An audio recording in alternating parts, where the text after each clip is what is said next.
يلا بينا اوريكم حياة المضيفة عاملة ازاي في رمضان. النهارده انا راجعة دبي، فصحيت من النوم بدري شوية عشان اشرب قهوة واكل حاجة بسيطة قبل ما انزل واعمل تشيك اوت من الهوتيل. هيكون شروق الشمس خلال الرحلة وبس انا مش متأكدة الوقت بالظبط، فالافضل ان انا اكل حاجة قبل ما انزل واعمل تشيك اوت من الهوتيل. وبعدين بدأت اجهز للرحلة. الصيام كمان مع الطيران بيعمل ديهايدريشن جامد جدا، فبحاول اشرب ميه على قد ما اقدر وكمان ارطب بشرتي كويس قوي.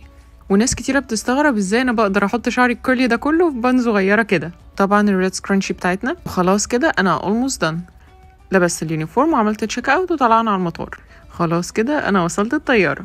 الشمس قربت تشرق فالحق اشرب قهوة، وبنقدر نعرف على الطيارة اتجاه القبلة، المكان اللي احنا فيه بالظبط، ده غير مواعيد المغرب والفجر اللي معانا. وشفت احلى شروق للشمس. وخلاص وصلت دبي في وسط اليوم. روحت ونمت شوية وبعد كده صحيت احضر الفطار. حضرت باستا بالوايت صوص.